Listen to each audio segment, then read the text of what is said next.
नमस्कार, वक्त बड़ी बहस का है। मैं हूं राजेश कुमार और मैं हूं आपके साथ मेघना सचदेवा।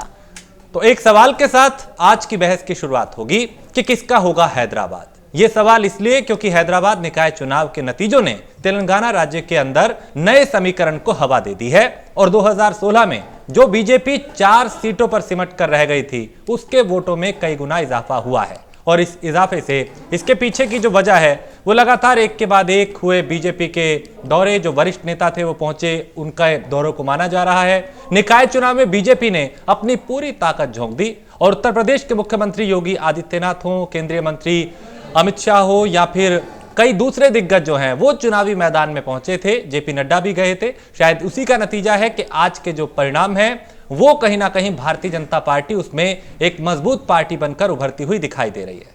जाहिर तौर पर पहले नंबर पर टीआरएस जरूर आई है, लेकिन इस बार जैसे कि कहा जा रहा था बीजेपी ने पूरी ताकत झोंकी है और चुनाव प्रचार के लिए गृहमंत्री से लेकर सीएम, उत्तर प्रदेश की सीएम, सूबे के मुखिया भी वहां पर पहुंचे और ताबड़तोड़ प्रचार किया गया। जेपी नड्डा भी वहां पर पहुंचे और कहीं ना कहीं सेंधमारी का काम जो करने की कोशिश वहां पर की गई, यानी कि ओवैसी के गढ़ में करने की कोशिश की गई, वो सफलता उनको हाथ लगती हुई नजर आ रही है। लेकिन पहले नंबर की पार्टी नहीं बनी है बीजेपी। फिलहाल के लिए आपको बता दें, जो रुझान सामने आए उसमें टीआरएस का पलड़ा भारी एक बार फिर से होता हुआ नजर आया। हालांकि टीआरएस को थोड़ा नुकसान भी हुआ, लेकिन बीजेपी सेकंड नंबर की पार्टी बनती हुई नजर आ रही है। यानी कि आने वाले वक्त में दक्षिण भारत के लिए एक बड़ी रणनीति को अंजाम देने की जो कोशिश की गई थी, जो एक तरह से आने वाले चुनावों के लिए रास्ता खोजने की कोशिश की गई थी, वो रास्ता बीजेपी खोजती हुई नजर आ रही है।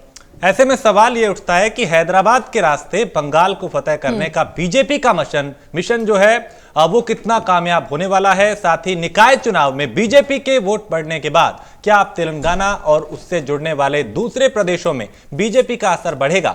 ऐसे ही तमाम सवाल हैं जिनके जवाब जानने की कोशिश करेंगे। हमारे साथ कुछ मेहमान अभी जुड़ेंगे, उनसे हम समझने की कोशिश करेंगे कि आखिर ये जो समीकरण बने हैं उसके पीछे वजह क्या है। क्योंकि उत्तर प्रदेश के मुख्यमंत्री योगी आदित्यनाथ भी चुनाव प्रचार में पहुंचे थे, उन्होंने भी प्रचार किया था, हैदराबाद का नाम बदलने का जिक्र किया था और एक तरीके से कई इस तरीके की बयानबाजियां हुई थी जिसमें केंद्र की जो उपलब्धियां थी उसका भी जिक्र हुआ, सर्जिकल स्ट्राइक का जिक्र हुआ, धारा 370 का जिक्र हुआ। यानी निकाय चुनाव में भी जो राष्ट्रीय उपलब्धियां रही हैं उनका जिक्र किया गया।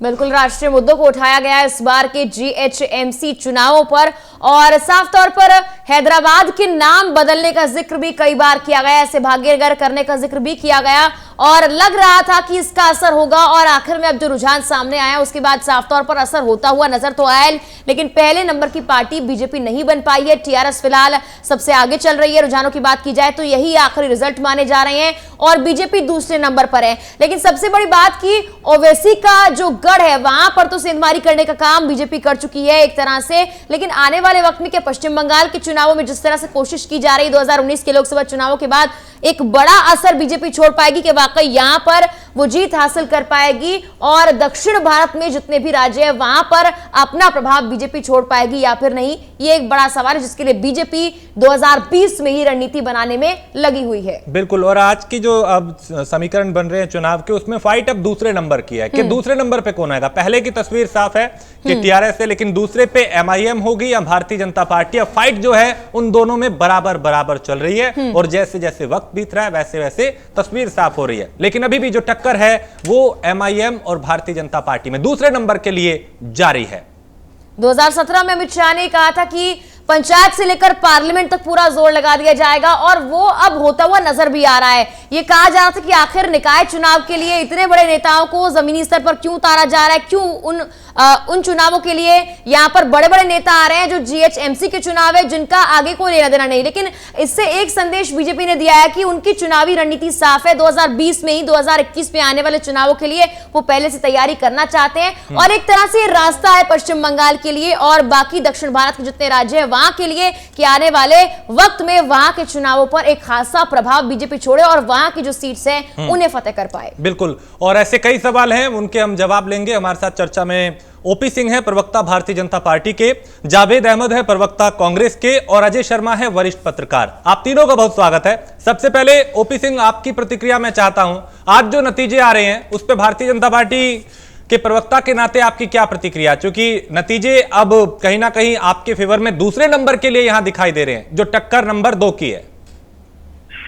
राजेश जी, ये सर्वविदित है कि बीजेपी हर चुनाव को बड़ी गंभीरता से लेती है और चाहे वो ग्राम पंचायत का चुनाव हो चाहे पार्लियामेंट का चुनाव, आप देखेंगे कि हर चुनाव को बीजेपी बहुत गंभीरता से लेती है। हाँ। हैदराबाद के निकाय चुनाव में 2016 में हमें मात्र 4 सीटें मिली थी और टीआरएस को 99, एमआईएम को जो है 44, कांग्रेस को 3 और हमें मात्र 4 सीटें मिली थी।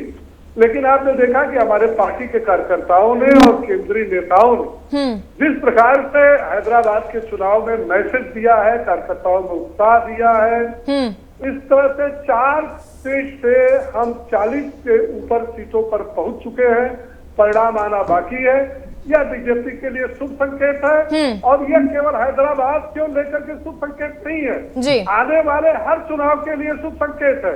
बिहार में भी हमें शुभ संकेत मिल चुका है, हैदराबाद में भी शुभ संकेत मिल चुका है जी।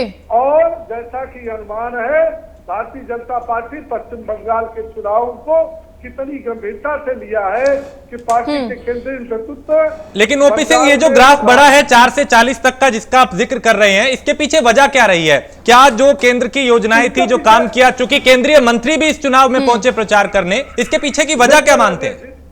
देखिए राजेश जी, इसमें कई वजह है, 3 वजह मैं मानता हूँ। हाँ। नंबर 1, हमारे कार्यकर्ताओं का बूथ स्तर से लेकर के ऊपर तक जो संरचना है, उनका जो मेहनत है, वो बहुत बड़ी बात है और इसीलिए हमारी पार्टी विश्व की सबसे बड़ी पार्टी मानी जा रही है।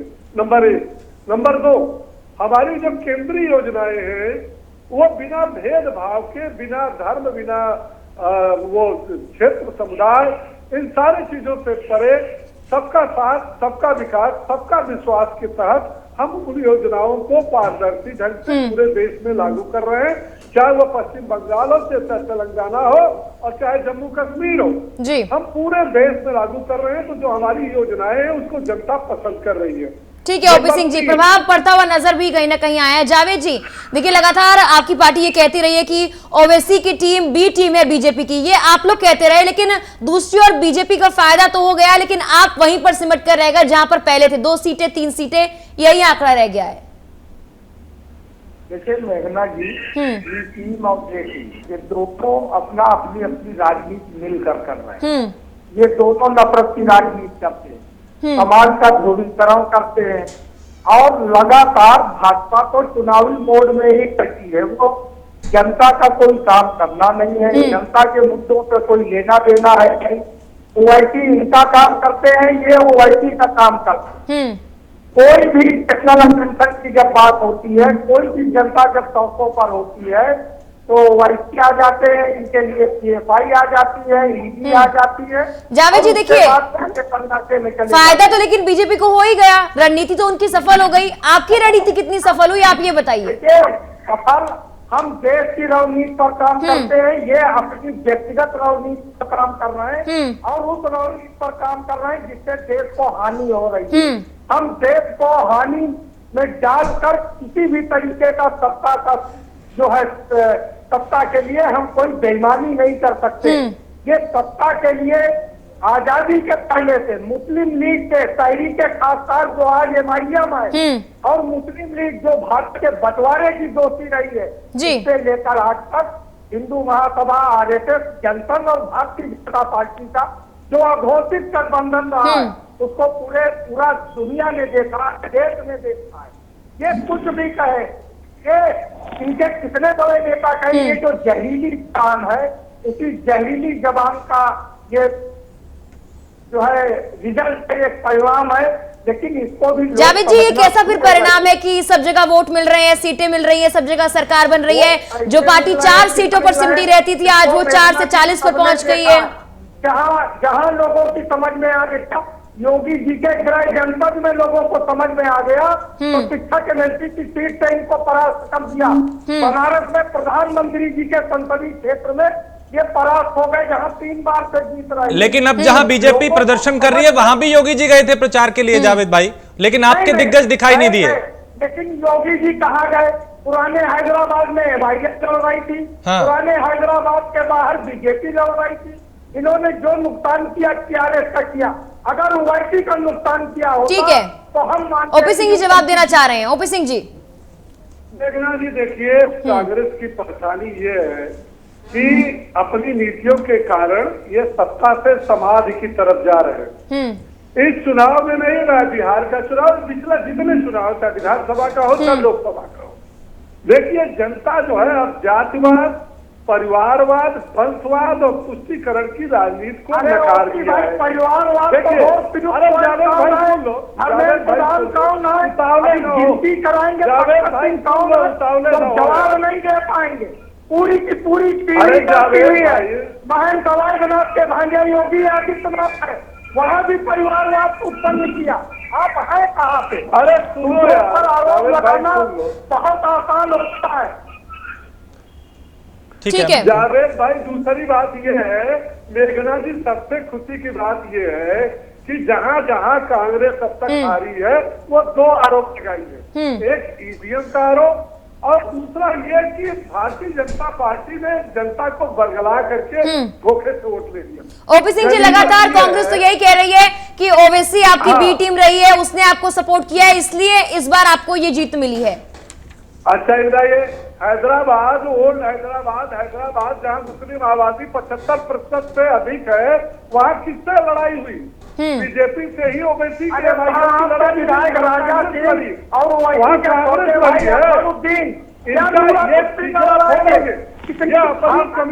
ये अपनी कमियों को नहीं देखेंगे, ये चीज को नहीं देखते हैं। ये हम चुनाव क्यों हारे, इसकी विवेचना करने की बजाय मेरा बीजेपी का इनसे गठजोड़ है, बीजेपी ने ईवीएम से जीत लिया, बीजेपी ने जनता को बरगला के, अरे ठीक है। तुम सत्ता से समाज की तरफ जा रहे हो, कम से कम कुछ तो विचार कर लो जावेद भाई। ठीक है ओपी सिंह जी, जावेद जी, बहुत सारे सवाल हैं आगे, उनका जवाब आपसे हम लेंगे। फिलहाल अजय शर्मा जी को मैं रुक करूंगी। अजय शर्मा जी, देखिए लगातार बीजेपी को लेकर आरोप प्रत्यारोप किए जा रहे हैं, कांग्रेस को लेकर आरोप प्रत्यारोप किए जा रहे हैं, लेकिन जिस हिसाब से रणनीति बीजेपी ने बनाई है, वाकई वो काबिल तारीफ है। एक रास्ता इसे कह सकते हैं कि पश्चिम बंगाल के लिए और दक्षिण भारत के लिए बीजेपी ने बनाया है, और ग्राउंड लेवल पर, ग्राउंड जीरो पर सभी नेता उतरे, हर चेहरा उतरा, पूरी जान लगा दी। इससे क्या समझ सकते हैं बीजेपी किस तरह से आगे रणनीति बना रही है आने वाले चुनावों के लिए?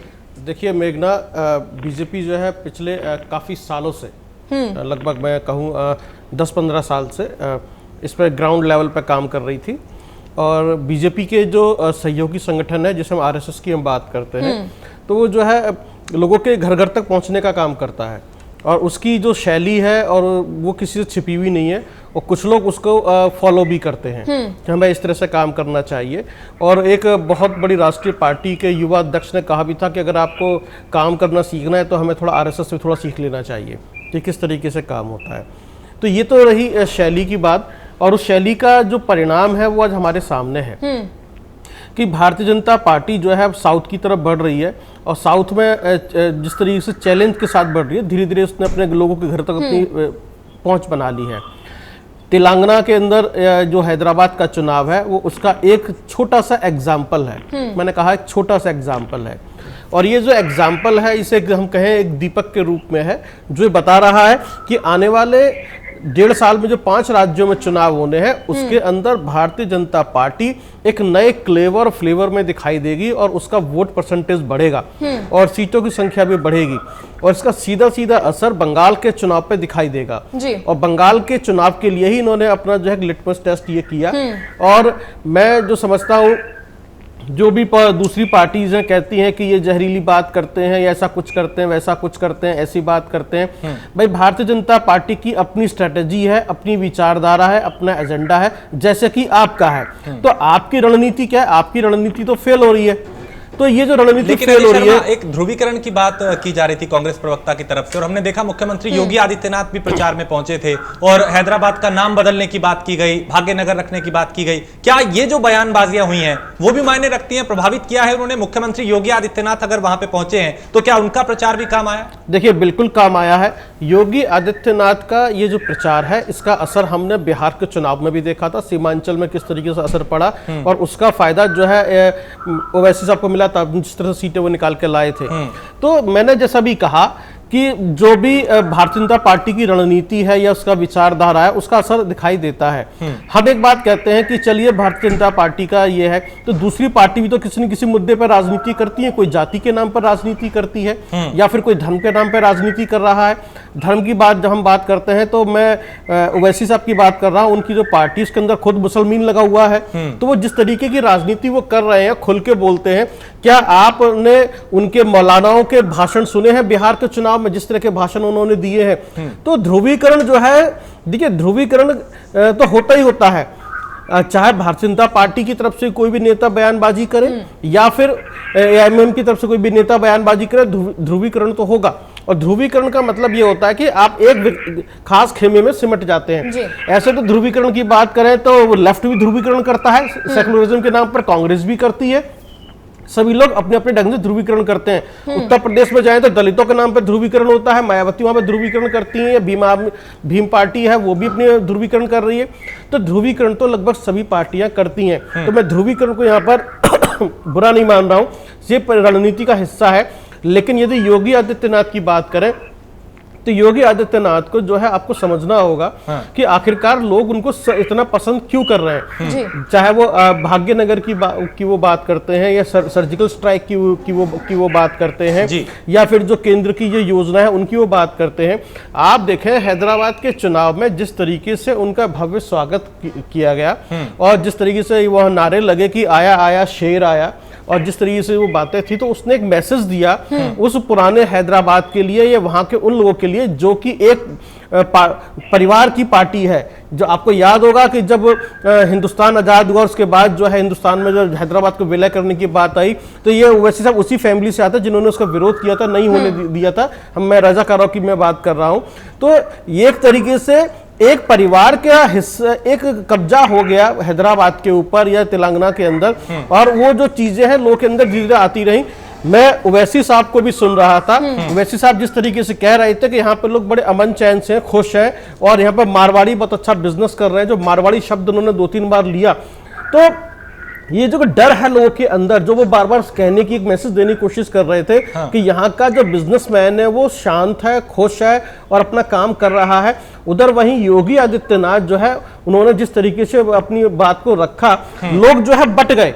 देखिए कहीं ना कहीं लोगों को लगा कि योगी आदित्यनाथ की वजह से यानी बीजेपी यहां आती है तो हमें जो है एक सुकून मिलेगा या फिर हम सुरक्षित रहेंगे। वो जो डर है वो कहीं ना कहीं उन्होंने उसको रिलीज किया, कम किया है। और जब डर रिलीज होता है, कम होता है, तो आदमी अपने उस उम्मीदवार को लेकर आता है, क्योंकि जो प्रतिद्वंदी होता है उसके सामने एक सक्षम और स्ट्रांग कैंडिडेट होना चाहिए, एक पार्टी होनी चाहिए जो उनके लिए लड़ सके। यदि वो वोट दे दे और वेस्ट हो जाए तो उसको भी वो वेस्ट नहीं करना चाहते हैं। तो योगी आदित्यनाथ को थोड़ा सा समझना पड़ेगा। एक तरफ देखिए एक भगवाधारी व्यक्ति है जिसके जो भगवा कपड़े पहनता है, जिसके हाथ में ग्रंथ है या धर्म है, वो संत भी है, साथ में उसके भाला भी है, त्रिशूल भी है, यानी कि वो सख्त प्रशासक भी है, और जिसका एग्जाम्पल उत्तर प्रदेश में हमने देखा है। तो वो लोगों की एक इमेज बनती है कि ये व्यक्ति अगर आ रहा है, बीजेपी आ रही है तो इस तरह की वो बात करेगी। प्रभावित करते हैं वहां जहां भी बिल्कुल प्रभावित करते हैं। ठीक है जावेद अहमद, जब भारतीय जनता पार्टी की आप बात कर रहे थे कि उनकी अपनी एक अलग रणनीति है, बांटने का काम करते हैं, लेकिन कांग्रेस की भी तो कोई स्ट्रेटेजी होगी ना, कोई रणनीति होगी। कांग्रेस तो ऐसा लगता है जैसे चुनाव बस सीटों का ऐलान कर दिया, इतना पे लड़ेंगे, जीतने की कोशिश नहीं की जाती, ना वहां पे कोई दिग्गज पहुंचता प्रचार के लिए। आपकी और अजय जी ने जो बात कही, अजय जी ने कहा मैं अच्छा मानता हूँ, भी कलम अगर देश के सब हो तो वो बहुत अच्छा और बहुत शानदार, और ध्रुवीकरण अगर जात और धर्म के आधार पर हो तो वो किस समाज के लिए उचित होगा, न्यायोचित होगा या फलदायी होगा, इसका जवाब कौन देगा। मैं दे रहा हूं, मैं आपकी बात को, यदि आप ध्रुवीकरण का विरोध करते हैं तो पहली बार आपकी पार्टी से किस व्यक्ति ने कौन से सन में दीपावली की शुभकामना दी थी? उससे पहले नहीं दी थी। क्यों आ गए थे आप धर्म के ऊपर? क्यों आपके लोग जो है अगर आप उसी पे चलते, क्यों जनेऊ पहना, क्यों आप मंदिर गए, क्यों हमने दीपावली की शुभकामना दी, क्यों? देखिए ये बातें लोगों के जहन में होती हैं। क्यों आज तक किसी ने भी राहुल गांधी को प्रियंका गांधी से राखी बंधवाते हुए नहीं देखा? बता दीजिए आप मुझे, आप बताइए ना। तो आप अगर ध्रुवीकरण की बात कर रहे हैं तो आप कौन सी नीति की बात कर रहे हैं? ये इस देश की जो जनता है उस बात को समझना चाहती है, जानना चाहती है कि एक इतनी बड़ी राष्ट्रीय पार्टी वो आखिरकार कर क्या रही थी। यदि आज उसको कोई पार्टी ऐसी दिखाई देती है जो धर्म की बात करती है, दीपावली शुभकामना देती है, दिए जलाती है, मंदिर की बात करती है, यदि वो संस्कृत की बात करती है, श्लोक की बात करती है, भारतीय संस्कृति की बात करती है, तो आप उसको बुरा क्यों मानते हैं? आप उसको ध्रुवीकरण में क्यों लेके चले जाते हैं? क्या आपने पंचायत से लेकर विधानसभा तक या संसद तक के चुनाव नहीं लड़े? आज वही काम भारतीय जनता पार्टी कर रही है, पंचायत से लेकर संसद तक का चुनाव लड़ रही है, हर चुनाव को लड़ रही है, और लोगों को दिखाई देता है कि ये वही पार्टी है जिसके अंदर हम सुरक्षित है। तो आप जनता की नब्ज भूल गए, आप लोगों का भरोसा, आपने लोगों का भरोसा खो दिया। तो लोगों के अंदर डर है, वो आपकी वजह से भी क्यों ना समझा जाए, क्यों छोटी छोटी पार्टियां आपके साथ बार्गेनिंग करने लग जाती हैं, लेकिन वही भारतीय जनता पार्टी के साथ में कोई भी छोटी पार्टी बार्गेनिंग नहीं कर पाती है। वहां पर वो अपनी लोगों को लेकर निडर है, निष्पक्ष है और अड़े हुए हैं। तो ये एक होना चाहिए इसके अंदर, यही देश की जनता देखना चाहती है, कौन व्यक्ति अपनी बात को सही तरीके से कह सकता है और आगे बढ़ सकता है। ठीक है, जावेद को सुनते हैं। लक्ष्य क्या है, इस ध्रुवीकरण का लक्ष्य क्या है? आप बता दीजिए कि इसका लक्ष्य ये है कि हम ये प्राप्त करना चाहते हैं, ध्रुवीकरण करके ओवैसी के साथ इस लक्ष्य पर पहुंचना चाहते हैं, इसको स्पष्ट कर दीजिए। भारतीय जनता पार्टी लगभग मैं समझता हूं 2 सीटों से 1980 के आसपास चुनाव लड़ा, अपने एजेंडे पे काम कर रही है। यदि वो ध्रुवीकरण की बात करती है, मैं कह रहा हूं कि अयोध्या की बात कर ले, वहीं से आपको लगता है ध्रुवीकरण की बात कर रही है, तो कांग्रेस पार्टी के पास में क्या रोड मैप था जो ध्रुवीकरण को ध्वस्त कर देती, या उसके लिए कोई ऐसा प्लान लेकर आती कि इस देश के अंदर ध्रुवीकरण नहीं हो पाता। लेकिन आप चीखते रहे, चिल्लाते रहे, ध्रुवीकरण हो रहा है, लेकिन आपने उसको रोकने की कोशिश नहीं की कहीं भी। आप रोक लेते हैं ना ध्रुवीकरण, क्यों नहीं रोका आपने ओवैसी को ध्रुवीकरण करने से क्यों नहीं रोका? आपने ममता बनर्जी को ध्रुवीकरण करने से क्यों नहीं रोका? आपने जो जम्मू कश्मीर ध्रुवीकरण होने से क्यों नहीं रोका? आपने जो साउथ की पार्टी ध्रुवीकरण करने से क्यों नहीं रोका? तो आपको जो है ध्रुवीकरण करने से रोकना चाहिए, और आप विपक्ष में हैं, देश की सबसे बड़ी पार्टी, आपको ये काम करना चाहिए था। लेकिन देश की जनता जब वोट देती है तो देखती है कि उसका भरोसा किसके ऊपर है, और ये भरोसा मैं सिर्फ भारतीय जनता पार्टी पर देख पा रहा हूं, और जिसका नतीजा आज आपके सामने हैदराबाद के अंदर, हैदराबाद का परिणाम ये अपने आप में बताता है कि देश की जनता किस तरफ जा रही है। ठीक है जावेद जी, देखिए आपको भी मौका मिला, कांग्रेस पार्टी को मौका मिला, लेकिन वो 2 सीटों पर ही सिमट कर रह गई। आपकी रणनीति भी तो होनी चाहिए थी, अगर आपको विपक्ष के तौर पर भी जनता देख रही है, चाहती है कि आप उठकर आए, आवाज बुलंद करें।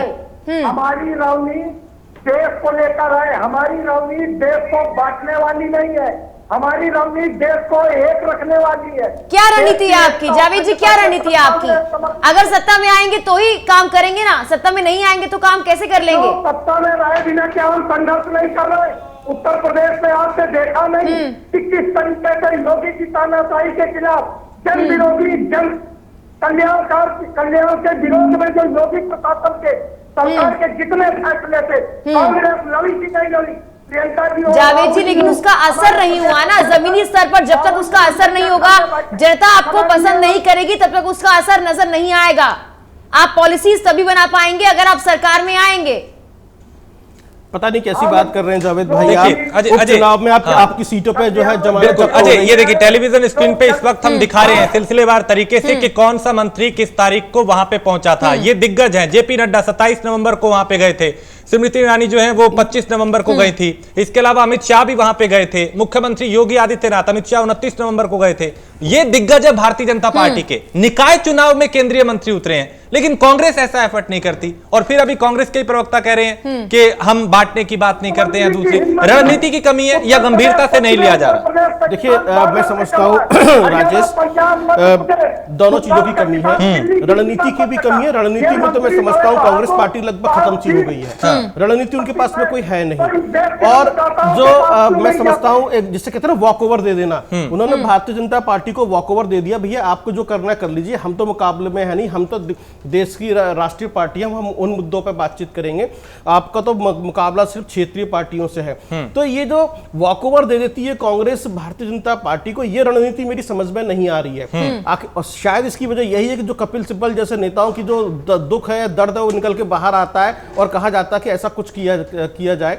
तो अभी तो यहाँ कांग्रेस पार्टी को एक तरीके से ओवरहालिंग की बहुत जरूरत है। इनके जमीनी स्तर पे कार्यकर्ता दिखाई नहीं देते हैं, सिर्फ टीवी चैनल की डिबेट में हम सुनते हैं, समझते हैं, जहां पर कांग्रेस पार्टी जिंदा दिखाई दे रही है। तो ये आप यदि रणनीति ठोस बनाई गई होती तो मैं समझता हूं शायद हैदराबाद के अंदर रिजल्ट कुछ और होता और वोट परसेंटेज भी बढ़ता और टीआरएस को जो है जितना डैमेज हुआ पहुंचाया भारतीय जनता पार्टी ने, तो शायद वो जो सीटें का बंटवारा हुआ है वो जो शायद कुछ और दिखाई देता।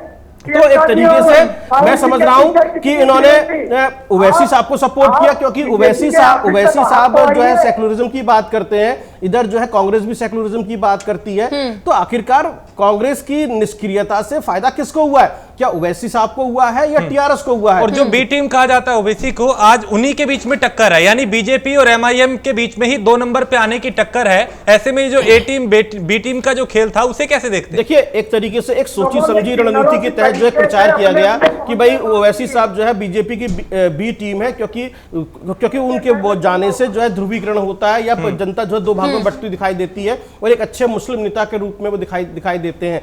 तो जिसकी वजह से भारतीय जनता पार्टी ने इस बार ओवैसी के गढ़ में पहुंचकर ही उसके अंदर घुसकर ही उनको चैलेंज किया और दिखा दिया कि आप हमारी बी टीम नहीं है, आप हमारे प्रतिद्वंदी हैं और आप क्या हैं और हम क्या हैं। आपको जो भी जीत मिल रही है, चाहे सीमांचल की जीत हो, कहीं भी जीत हो, वो आपको हमारी वजह से मिलती है कि वोट आपकी तरफ शिफ्ट हो जाता है और कांग्रेस को नुकसान होता है। जिस तरह से ओवैसी साहब ने कहा कि मैं उत्तर प्रदेश का चुनाव भी लड़ूंगा, मैं जम्मू कश्मीर भी जाऊंगा और मैं बंगाल भी जाऊंगा, तो उसके लिए चैलेंज दिया है कि आप कहीं भी जाइए लेकिन आप हमारा सामना नहीं कर पाएंगे और आपको जो है अपनी रणनीति बदलनी पड़ेगी। तो भारतीय जनता पार्टी एक ऐसी पार्टी के रूप में निकल के सामने आ रही है, मुझे लगता है इसके ऊपर एक रिसर्च की बहुत जरूरत है कि आखिरकार किस तरह की पार्टी। बीइंग अ जर्नलिस्ट मैं सोचता हूं कि मुझे भारतीय जनता पार्टी पर नई सिरे से रिसर्च करनी पड़ेगी। बिल्कुल, चुनावी रणनीति बहुत अलग है और शायद काबिल तारीफ भी है लगातार जिस तरह से पंचायत संसद जहां भी चुनाव है पूरी ताकत झोंकी जा रही है।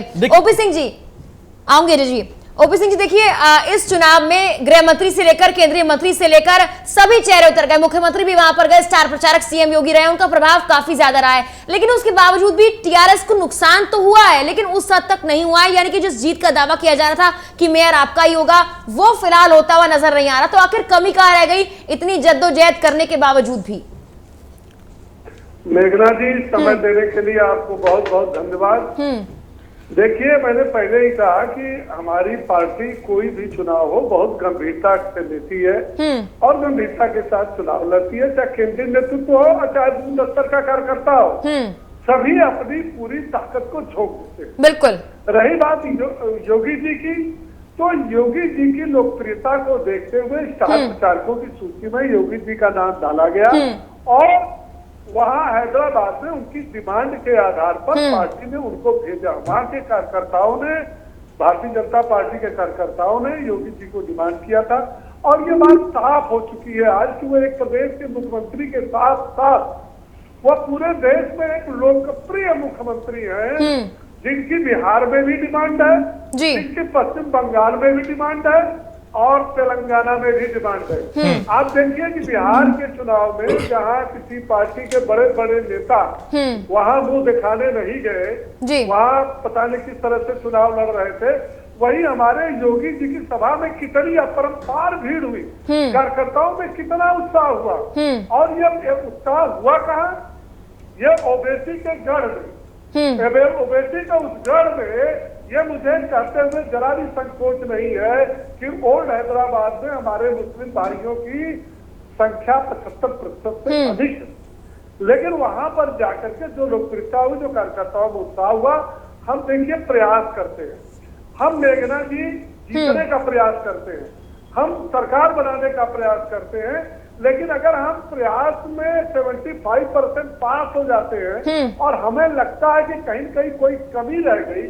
बिल्कुल, ओपी सिंह जी यही जानना मैं चाह रही हूँ, क्या कमियां रह गई? क्योंकि जाहिर तौर पर इसे एक रास्ते के तरह देखा जा रहा है कि पश्चिम बंगाल के लिए या दक्षिण भारत के लिए एक रास्ता है जहां पर आपकी पार्टी ज्यादा प्रभाव नहीं रखती है, आने वाले वक्त में प्रभाव दे सकती है, छोड़ सकती है, लेकिन यहाँ जितना प्रभाव डाला उससे बेहतर प्रभाव आपको डालना होगा, ये आपकी पार्टी कोशिश कर रही है। तो कमी कहाँ पर है? मेघना जी, हम पूरा प्रयास कर रहे हैं उन प्रदेशों में। आप पश्चिम बंगाल की बात अभी से होने लगी, आप ये बताएं पिछले चुनाव में 2014 के चुनाव में हमारी संख्या बम लोकसभा की कितनी थी? 2019 के लोकसभा चुनाव में हमारी संख्या कितनी पहुंच गई? 18। ये आपको छलांग दिखाई नहीं पड़ता कि 2 से हम पश्चिम बंगाल में 18 पहुंच गए जी। तेलंगाना में हैदराबाद के निकाय चुनाव में हम 4 से 42 पहुंच गए। और जो लोग गला फाड़ फाड़ के लड़ रहे हैं उनको ये शर्म आनी चाहिए कि जो देश का चुनाव लड़े उसमें विपक्षी की भूमिका भर भी संख्या उनको नहीं मिली। वो हम कहते हैं कि भगवान उनको सद्बुद्धि दे और स्वस्थ लोकतंत्र के लिए विपक्ष का मजबूत रहना जरूरी है। हम चाहते हैं कि विपक्ष भी मजबूत रहे, लेकिन जस करनी तस भोग उताता नरक जाता क्यों पछताता। यहाँ तो अध्यक्ष की लड़ाई है कि माँ रहे कि बेटा, बेटा रहे कि माँ रहे कि बेटा। लेकिन ओपी सिंह, आज की इस चुनावी लड़ाई में खुद को आप कहां देखते हैं? दूसरे नंबर की जो फाइट हो रही है, चूंकि दूसरे और तीसरे के बीच में मामला फंसा हुआ है, MIM के साथ आपकी टक्कर दिखाई दे रही है, खुद को आप कहां देखते हैं आज के नतीजों में? अभी हालांकि रुझान आ रहे हैं, तस्वीर साफ होना थोड़ा वक्त लगेगा उसमें। देखिए, ऐसा है कि बहुत कुछ चीजें आपने स्पष्ट कर दी है इस डिबेट में और बहुत साफ सुथरी आपने निष्पक्ष बातें की है। न बीजेपी की बात की है न कांग्रेस की बात। मैंने पहले ही कहा कि बीजेपी ने पूरी ताकत के साथ, उसके पास जितनी ताकत है उतनी ताकत से चुनाव लड़ा है और जो वोट का प्रतिशत है और संख्या बल है वह हमारे लिए निराशाजनक नहीं है, आशाजनक है। हाँ। हम उम्मीद कर रहे थे कि मेयर हमारा होगा, लेकिन कहीं न कहीं कोई कमी जरूर रही होगी। नंबर 1। नंबर 2, TRS और MIM ये दोनों की मिली भगत कहीं पर छिपी नहीं है। हम तो लड़े हैं, TRS से भी लड़े हैं और MIM से भी लड़े हैं और खूब कस के लड़े हैं, लेकिन TRS और MIM की विचारधारा एक ही है। ये एक दूसरे को सपोर्ट करते नजर आते हैं। चुनाव के बाद देखिएगा, अगर इनको अपना मेयर बनाना हुआ तो इनको समर्थन कौन देगा ये अपने आप साफ हो जाएगा। ओपी सिंह, मुख्यमंत्री योगी आदित्यनाथ ने उत्तर प्रदेश में कई जगह के नाम बदल दिए और जब वो हैदराबाद में चुनाव प्रचार करने गए तो वहां पे भी कहा कि हम हैदराबाद का नाम बदल के भाग्यनगर रख देंगे। क्या ये बयान जो था उससे भी मतदाता प्रभावित हुए? बिल्कुल प्रभावित हुए। देखिए, योगी आदित्यनाथ जी की नीतियां स्पष्ट है। आप ये बताइए कि क्या पुराने जमाने की दवा आज के युग में काम करेगी? क्या पुराने कानून आज के युग में लाभकारी होंगे? हम कहते हैं कि अयोध्या में भगवान राम पैदा हुए और उसका नाम फैजाबाद है। हमने भगवान राम मर्यादा पुरुष जिसको पूरा विश्व मानता है वो जन्मभूमि, उसका हमने अयोध्या लिख दिया, हमने कौन सा गलत किया?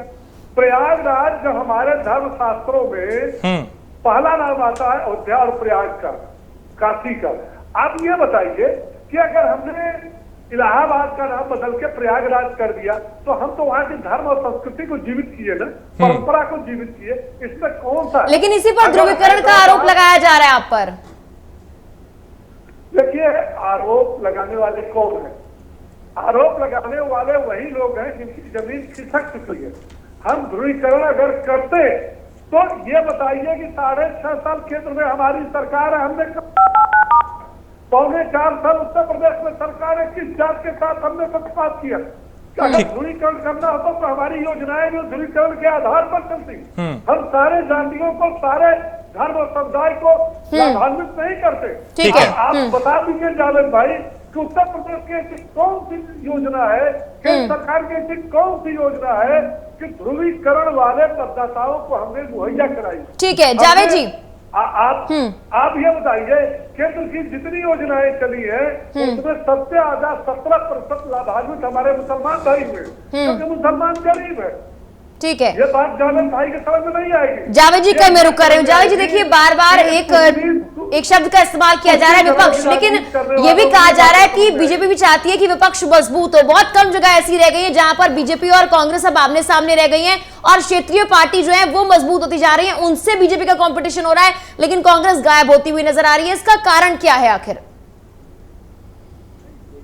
ये स्वाभाविक है कि जब दल बनते हैं तो क्षेत्रीय अपनेता, स्वाभिमान और उनकी भावनाओं के साथ जो है वो अपने को जोड़कर राजनीति करते, और ये बहुत लंबा समय नहीं होता क्षेत्रीय दलों में। हम जम्मू कश्मीर और तमिलनाडु को अगर किनारे कर लें तो क्षेत्रीय दलों का इस देश के अंदर तो बहुत लंबे समय तक नहीं रहा। इस देश में संसद केंद्र के लिए हमेशा राष्ट्रीय राजनीति में कांग्रेस प्रभावी रही और राज्यों की राजनीति भी प्रभावित है। ये राजनीति में एक समय अब व्यक्ति के जीवन में समय आता है कि वो कहीं ना कहीं अप डाउन होता है। आप पूर्व में देखिए भारतीय जनता पार्टी की क्या स्थिति थी, इनके राष्ट्रीय नेता हार जाते थे, जमानत जब्त हो जाती, आदरणीय अटल जी की कितनी बार जमानत जब्त हुई, आदरणीय दीनदयाल उपाध्याय की चुनाव लड़े उनकी जमानत जब्त, कलराज माधव जी की अडवाणी की जब्त होती है। ये समय होता है आज पंचतियां कारण स्पष्ट है। और अगर भारतीय जनता पार्टी सत्ता में है तो उसको ध्रुवीकरण की राजनीति को त्याग करके देश और देश की आम जनमानस की चिंता करनी चाहिए। ये मुद्दे तो बहुत उछालते हैं, ठीक है, राजनीति क्या करते हैं अभी। लेकिन जावेद जी, जनता को वही मुद्दे अगर पसंद आ रहे हैं, अगर जनता को वही मुद्दे पसंद आ रहे हैं तो पसंद नहीं आ रहे हैं, ये भ्रम है। ये लगातार अगर भारतीय जनता पार्टी बनारस में आज मतगौदा में हंगामा कर रही है तो वो लोकतंत्र का विरोध चैनलों पे बताया जा रहा है कि लोकतांत्रिक मर्यादा के अंदर विरोध है। लेकिन जावेद अहमद जी अगर विरोध कर रहा है मंगलवा में बेईमानी हुई तो, लेकिन जावेद अहमद, भारतीय जनता पार्टी ये कहती है कि हम सबका साथ सबका विकास के साथ आगे बढ़ रहे हैं और हमारी किसी भी योजना में अगर कहीं पे ध्रुवीकरण है तो वो बताएं। अभी बीजेपी प्रवक्ता भी इस बात का जिक्र कर रहे हैं। इन्होंने पूरे देश का विनाश किया। मैं पूछ रहा हूँ आपके माध्यम से कि नोटबंदी के बाद मोदी जी ने 50 दिन का समय मांगा, क्या हुआ? जनता ने फिर उन्हें चुना? नहीं चुना, लेकिन जनता अगर किसी कारण से चुन रही है तो आप क्या उसके साथ बेईमानी करने का काम करेंगे? अगर जनता अगर निष्पक्ष लोगों को नहीं, अगर सुनने के बजाय अगर दूसरों को भी सुन रही है तो क्या कहेंगे कि देश की जनता अब निष्पक्ष नहीं रहेगी? जावेद जी, सवाल ये, कांग्रेस की स्थिति क्या है? आप छोड़ दीजिए इतिहास में क्या हुआ या आने वाले वक्त में क्या होगा, कांग्रेस की फिलहाल स्थिति क्या है, आप ये बताइए। 2022 में उत्तर प्रदेश के अंदर कांग्रेस नए कलेवर में मिलेगी और हम क्या तैयारी है उसके लिए, क्या तैयारी है, रणनीति क्या है उसके लिए? राजनीति टीवी चैनल पे बताने के लिए नहीं होती, लेकिन इतना मान लीजिए कि हम बूथ की तरफ बहुत चले हैं। हमारे प्रदेश अध्यक्ष अजय कुमार लल्लू जी बूथ स्तरीय कार्यक्रमों तक में अब पहुंच रहे हैं। प्रियंका जी का, आगामी प्रियंका जी का निर्देशन निश्चित रूप से धरातल पर कांग्रेस के कार्यकर्ता उत्तर प्रदेश के अंदर उतारने। ठीक है जावेद जी, उम्मीद यही की जाती है विपक्ष मजबूत हो और जैसा कि आप कह रहे हैं वैसी रणनीति बनाई जाए। अजय शर्मा जी, देखिए जिस तरह से बात की जा रही है कांग्रेस की तरफ से कि हम मजबूती लाएंगे 2022 के विधानसभा चुनाव में, क्या यही रवैया कहीं ना कहीं उसे नुकसान पहुंचा रहा है कि वक्त आएगा और तब हम एक्शन लेंगे? हालांकि बीजेपी दूसरी ओर ऐसा कर रही है कि वक्त आने से पहले यानी कि 2021 के चुनाव की तैयारी वो भी इसमें ही कर रही है। देखिए बिल्कुल सही कहा आपने, जैसा भी जावेद भाई कह रहे थे उन्होंने खुद ही जवाब दे दिया। पहला मैं इनको याद दिला देता हूँ इन्हीं की स्टेटमेंट को कि जनता निष्पक्ष नहीं है, पता नहीं किस कारण से चुन रही है। जब आप जनता कोई कटघरे में खड़ा कर रहे हैं जनता निष्पक्ष नहीं है या पता नहीं किस कारण से चुन रही है, तो जब आपको यही नहीं पता है कि जनता किस कारण से चुन रही है तो आप रणनीति क्या बनाएंगे? तो यानी कि आपको आपकी जो पकड़ है वो कमजोर हो चुकी है, आपके हाथ में जनता की नब्ज नहीं है। और यदि जनता किसी भी वजह से चुन रही हो, आपको वो चीज नहीं पता है, तो आप यानी कि तरह रणनीतिक रूप से चूक गए हैं। तो मैं समझता हूँ कांग्रेस पार्टी को जो है नए सिरे से अपनी रणनीति बनानी चाहिए, जमीनी स्तर पे काम करना चाहिए, और जब तक जमीनी स्तर पे काम नहीं होगा तब तक कुछ भी रिजल्ट हासिल नहीं होगा। आप जो है सिर्फ बोलने से कुछ नहीं होगा, काम करने से कुछ होगा। और मैं भी ये चाहता हूँ कि एक अच्छा विपक्ष आए निकल के, और जिससे कि जो सवाल जवाब करे और एक अच्छी डेमोक्रेसी रहे और एक अच्छा हमें देखने के लिए मिले।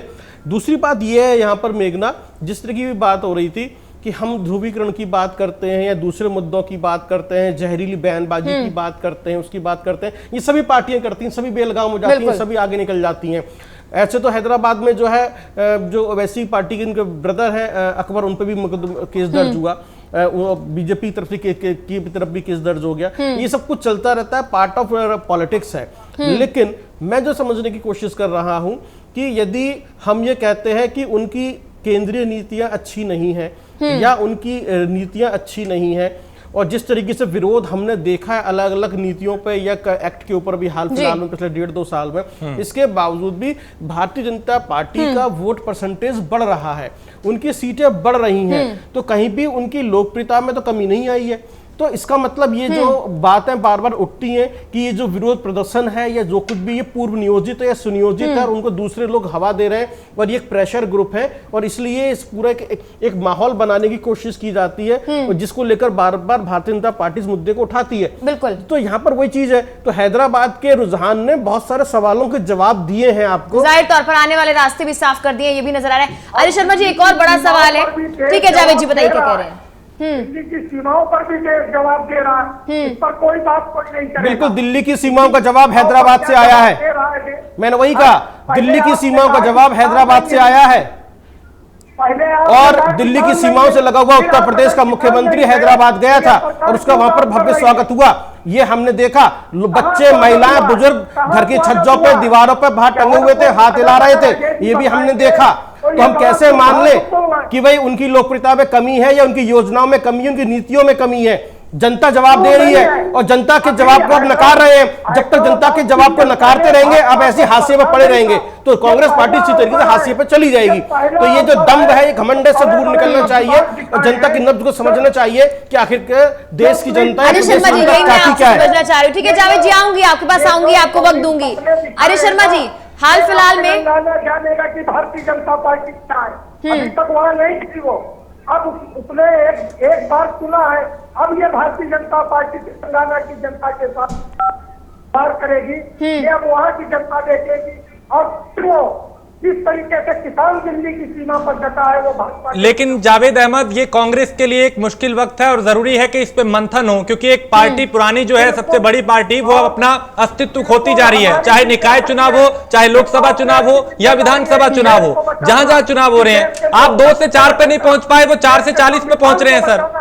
देश की संवैधानिक संस्थाओं को बचाना ये बिल्कुल कांग्रेस की जिम्मेदारी है। हम आत्म मंथन भी कर रहे हैं, चिंतन भी कर रहे हैं और उस दिशा में कदम भी उठा रहे हैं। चाहे प्रियंका जी हो, राहुल जी हो, प्रदेश में अजय कुमार लल्लू जी हो, पूरा चिंतन, समर्थन और उस रास्ते पर कदम उठाने का अभियान ठीक है चल रहा है और आप देखेंगे अजय जी, और आज एक दिन बधाई देते कांग्रेस को नजर। ठीक है अजय शर्मा जी, देखिए आपने जनता की नब्ज टटोलने की बात कही कि उन्हें समझना चाहिए। हाल फिलहाल में हमने एक नया ट्रेंड देखा है कि राष्ट्रीय मुद्दों को जनता ज्यादा पसंद कर रही है, चाहे कोई भी चुनाव हो, पंचायत के चुनाव हो, कहीं के चुनाव हो, छोटे से लेकर बड़े स्तर के चुनाव हो, जनता राष्ट्रीय मुद्दों को पसंद कर रही है। क्या दूसरी पार्टियों को भी अपनी जो स्ट्रैटेजी है वहां पर शिफ्ट करनी चाहिए? बार बार आरोप प्रत्यारोप की जगह उन्हें भी इस स्ट्रैटेजी पर, रणनीति पर वर्क करना चाहिए। बिल्कुल मेघना, आपने बहुत ही अच्छा और शानदार सवाल पूछा है, इस पर बात होनी चाहिए। क्योंकि देखिए जनता जिस तरीके से भारतीय जनता पार्टी ने, हमने कुछ चुनावों के अंदर देखा कि हमेशा राष्ट्रीय मुद्दों को वो उठाते हैं, चाहे वो पाकिस्तान की बात करें, सर्जिकल स्ट्राइक की बात करें, या फिर वो जो है धारा 370 की बात करते हैं, सीए की बात करते हैं, एनआरसी की बात करते हैं, या मतलब मैं समझता हूँ कि वो नेशनल लेवल के जो एजेंडाज हैं, मुद्दे हैं, उन पर बातचीत करते हैं। बाकी जबकि शुरू में उनकी आलोचना हो रही थी, लेकिन वो अपने इस फैसले पर, इस रणनीति पर अडिग रहे, उसका फायदा होता हुआ हमने देखा है।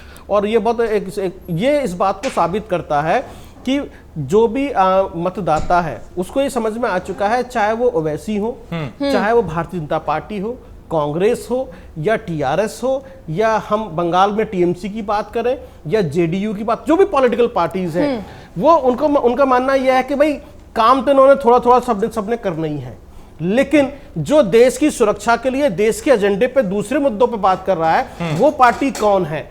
तो यहां पे 2 चीजें हैं। देखिए, एक तो धर्म की बात होती है, जो धार्मिक सुरक्षा की बात हम समझने की कोशिश करते हैं। दूसरा, यहां पर बात होती है राष्ट्रीय मुद्दों की, जहां पर हमारे देश की सीमाएं हैं। जैसे हमने देखा कि बिहार के चुनाव में चीन की बात हो रही थी, तो यहां पर हमने देखा कि जिन्ना की बात हो रही है, सर्जिकल स्ट्राइक की बात हो रही है, पाकिस्तान की बात हो रही है। तो यह जो दूसरे जो जिनको कहा गया कि इसने देश को बांट दिया, धारा 370 की बात हुई, सीएनआरसी की बात हुई। तो जो देश का जो जनमानस है वो ये समझना चाहता है कि आखिरकार जिसके हाथों में सत्ता जा रही है वो देश के मुद्दों पे क्या सोचता है, वो धर्म के मुद्दे पे क्या सोचता है, संस्कृति के मुद्दे पे क्या सोचता है। बाकी सबने थोड़ा थोड़ा काम तो सबने करना ही है। तो इसलिए वो जो वोट है वो अब राष्ट्रीय मुद्दों पे दिया जाता है, ना कि गली, जैसे नगर निगम का चुनाव है, जैसे गली मोहल्ले का चुनाव हम कहते हैं, ये जमीनी स्तर का चुनाव कहते हैं, उसमें भी ये है। कल को पार्षद का चुनाव होगा, जैसे यहाँ वो एमसीडी का चुनाव है, म्युनिसिपल कॉर्पोरेशन का।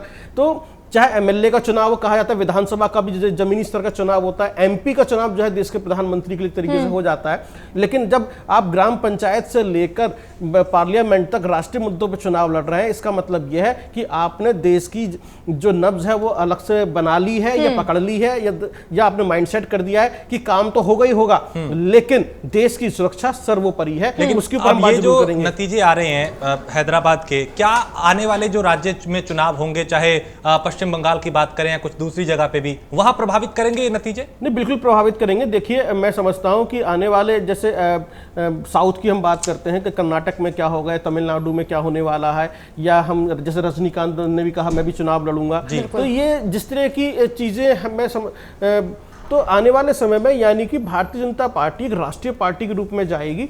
और कोई भी राज्य उठाकर देख लीजिए, अब जो है हर प्रदेश के अंदर हिंदी बोलने वाले या हिंदू जो है उनकी संख्या लगभग बराबर है।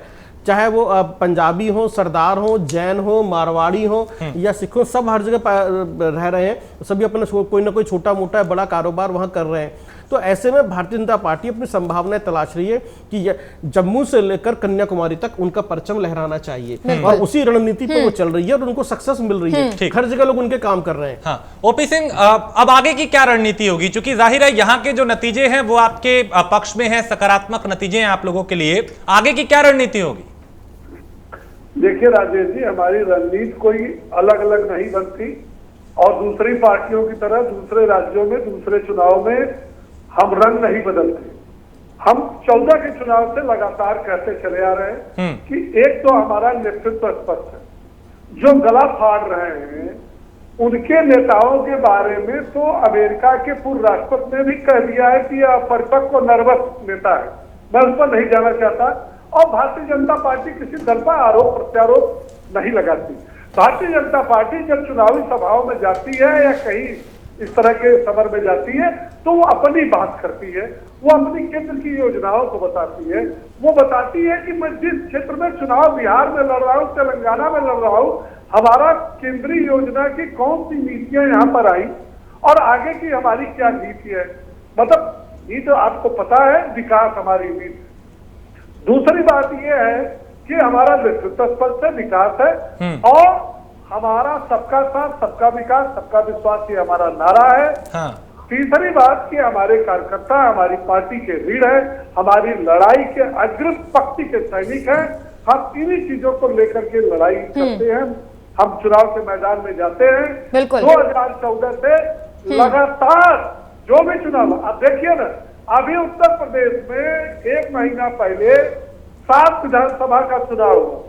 कुछ पार्टियों ने कहा कि 2022 के विधानसभा चुनाव का सेमीफाइनल है। एक पार्टी जो राष्ट्रीय पार्टी है, एक प्रत्याशी छोड़कर के सबकी जमानतें जब्त हो गई। एक पार्टी है बमुश्किल 7 में 1 सीट पाई। एक पार्टी है जिसकी बोहनी नहीं हुई। आप बताइए, हमको तो 6 कच्चा मिला, वो सेमीफाइनल कहा गया। फिर बोले बिहार का चुनाव, इसके पहले बोले थे बिहार का चुनाव आएगा, आप देख लीजिएगा भाजपा जो है नेस्तनाबूद हो जाएगी और हमारी सरकार बनेगी। वही दावा हैदराबाद में किया।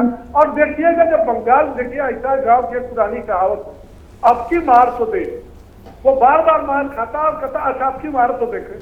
यही हालत इस पार्टियों की है। चुनावों में लगातार हार के बाद वो क्या कहेंगे, 2014 में बुरी तरह से हारे तो बोले 2019 में लोकसभा चुनाव में तो बताऊंगा। 2019 में हार गए तब उनके नेता क्या कहते हैं, 2024 के लोकसभा में हमारी पार्टी की देश पर। अरे उन पार्टियों की भी चालक भाई सरकार बन रही थी जो उत्तर प्रदेश में बिना विचारधारा की गुंडा वाली पार्टी, बंदूक वाली और संदूक वाली जो पार्टी लड़ रही थी, वो भी सरकार बना रहे थे। बाकायदा उन्होंने बंटवारा भी कर लिया था, रक्षा मंत्री कौन होगा, वित्त मंत्री कौन होगा, गृह मंत्री कौन होगा। क्या हुआ देखिए, जब तक जनता के बीच में, हम तो कहते हैं कि ठीक है हमारा काम गलत हो जनता हमको नकार देगी। हम तो काम की बदौलत जनता में जाते हैं। ठीक। हमने जनता की पहली बार सरकार 70 साल के बाद बनी है, जिसमें जनता की स्वयं भागीदारी है।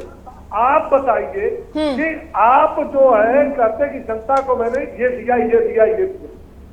आपने अगर दिया होता तो क्या पुश्तैनी सीट हार जाते? ठीक है। क्या आप गरीबों को मकान दे पाए? क्या आप गरीबों को शौचालय दे पाए? क्या आप उनको सब्सिडी दे पाए? क्या आप किसानों को कुछ दे पाए? क्या आप नौजवानों? ठीक है, यही सवाल का जवाब जावेद जी से हम लेंगे। जावेद जी देखिए, सीधे सीधा आरोप आप पर ये, भले ही नाम ना लिया गया हो, लेकिन कांग्रेस पर ये कि 70 साल आपकी सरकार रही, लेकिन आप लोगों को बता नहीं पाए कि आपने उन्हें क्या दिया है। प्रचार प्रसार जिसकी अहमियत फिलहाल बीजेपी बता रही है, इस प्रचार प्रसार के लिए आपके पास चेहरे तो बहुत हैं, लेकिन क्या कोई ऐसा मजबूत चेहरा नहीं है कि प्रचार प्रसार के लिए उतारा जाए? क्योंकि पिछले काफी वक्त में प्रचार प्रसार में कांग्रेस पूरा जोर शोर लगाती हुई नजर नहीं आ रही है। इनका प्रचार ट्विटर पर है और डिबेट में है, बस खाली 2 जगह। हम जनता के धन को पॉलिटिक्स में नहीं कर सकते। देश का विकास होता है, ये लोग जनता के धन से अपनी जो है ब्रांड की मार्केटिंग करते हैं। करते क्या है, अभी देखिए कई बार सामने यूपी के चुनाव को सेमीफाइनल बताया, फिर बिहार के चुनाव को बताया, बंगाल का। इसी समय इन्होंने कहा था कर्नाटक जीतने के बाद कि ये दक्षिण भारत की राजनीति का गेटवे है और ये जो है अब हमको बंगाल तक ले जाएगा, यहीं से वाया बेलगाम ये इनके बड़े राष्ट्रीय नेता हैदराबाद के लिए दक्षिण भारत की राजनीति का दरवाजा हो गया, जहाँ पर ये 2 लोग मिलकर खेले और उसको बंगाल चुनाव से जोड़ है। कहाँ तेलंगाना है, हैदराबाद, और कहाँ पश्चिम बंगाल है। जनता के मुद्दों पर अगर कांग्रेस ने नहीं किया, अगर कांग्रेस ने नहीं किया था तो कांग्रेस के बनाए हुए संस्थान आज भारतीय जनता पार्टी और प्रधानमंत्री नरेंद्र मोदी अपने मित्रों के हवाले क्यों कर रहे हैं? ये लखनऊ का एयरपोर्ट ओपीसी किसने बनाया था? एयरपोर्ट किसने बनाया था? किसने बनाया था? किसने बनाया? एकेल किसने बनाया? ये भारतीय जनता पार्टी या उसका पूर्ववर्ती रूप जनता ने बनाया था कि आरएसएस ने बनाया था? बता दीजिए कितनी बिक्री की है, ये किसने बनाया? और आपने एक कारखाना लगाया हो 6 साल के अंदर पूरे दिन, तो बता दीजिए इस मनरेगा को बर्बादी का एक कारण लोकसभा में प्रधानमंत्री नरेंद्र मोदी ने कहा था, पश्चिम मनरेगा का एक कारण आज कोविड काल में इस देश की जनता को, गरीब को, किसान को, नौजवान को, यहाँ तक एमबीए के बीटेक लोगों को रोजगार का अवसर दे पाया। वरना आपके अगर सहारे रहते ये नौजवान और ये देश तो भूख शिकार होकर भाई आपने एक चीज लगाई हो, नाम बदल दो, नाम बदल दो, नाम बदल दो, फीता काट दो, इसके अलावा क्या आता है? इसके अलावा पता क्या है? आप बदल क्या बनाया? आप बताओ क्या बनाया? ठीक है अजय, रोजगार सृजित किया, रोजगार के हवाले सारे सब कुछ चला दिए, रोजगार खत्म कर दिया। जो भी बनाया कांग्रेस ने, नेहरू जी ने बनाया, इंदिरा जी ने बनाया। ठीक है अजय, ये जो नतीजे हैं क्या संदेश देते हैं? क्योंकि हैदराबाद निकाय चुनाव के नतीजे महत्वपूर्ण हैं, मायने रखते हैं। भारतीय जनता पार्टी अब खुद को ऊर्जावान मान रही है, वहां पे 4 से अगर 40 सीटें आती हैं, हालांकि अभी तस्वीर साफ नहीं है, लेकिन उनका मनोबल बढ़ा है। कुछ और राज्यों में चुनाव होंगे, जाहिर है वहां पे भी इसका जिक्र होगा। क्या संदेश चाहता है इस चुनाव से? देखिए 2 चीज़ें हैं, 2 चीज़ों पर समझने की कोशिश करते हैं। हमने जो पूरा इसको ओवरऑल समझा, जैसे कि जावेद भाई कह रहे थे कि क्षेत्रीय चुनाव है, इसका हमारा दिल्ली से या बाकी राज्यों से क्या मतलब है, तो हम पर उसको क्षेत्रीय स्तर पर समझने की कोशिश करते हैं कि एक तो भारतीय जनता पार्टी अपना क्षेत्र बढ़ा रही है। हाँ। अब वो साउथ के अंदर भी पहुंच गई, जो उसकी इतनी समय से कोशिश थी कि साउथ के रास्ते खुले उसके लिए। साउथ में उसने एक तरीके से हमने बीज वो दिया और उसके अंकुरण हो चुका है। ये अंकुरण है जो एक पौधा के रूप में हमें दिखाई दे रहा है। 4 से 42 सीटों पर जो हमने देखा है बेनिफिट। तो अब बाकी के जो राज्य हैं साउथ के, वहां की जो क्षेत्रीय पार्टियां हैं, उनको अब एक चुनौती मिलने वाली है। बिल्कुल, उनके लिए एक बड़ी चुनौती है, बहुत बड़ी चुनौती है। हाँ। दूसरा, भारतीय जनता पार्टी ने यह भी बताया कि यदि आपको चुनाव लड़ना है तो क्षेत्र स्थानीय मुद्दों के साथ साथ आपको राष्ट्रीय मुद्दे भी उठाने पड़ेंगे, तभी आप इसको जीत पाएंगे। सकते हैं। जो दूसरी पार्टी है, जैसे हम कांग्रेस की बात करते हैं, इस देश की सबसे पुरानी और बड़ी पार्टी है, उसको भी एक मंथन करने का मौका दे दिया है कि आप थोड़ा समझिए, जानिए। और मैं समझता हूं, देखिए, यदि आप इस देश का इतिहास उठा के देखें, मैं पहले आम चुनाव से, जब नेहरू जी थे और वो रैलियां किया करते थे, अब वो नेहरू जी की रैलियों से लेकर मोदी जी की रैलियों तक को देख लीजिए, आपको बहुत समानताएं देखने के लिए मिलेंगी इनकी रैलियों में।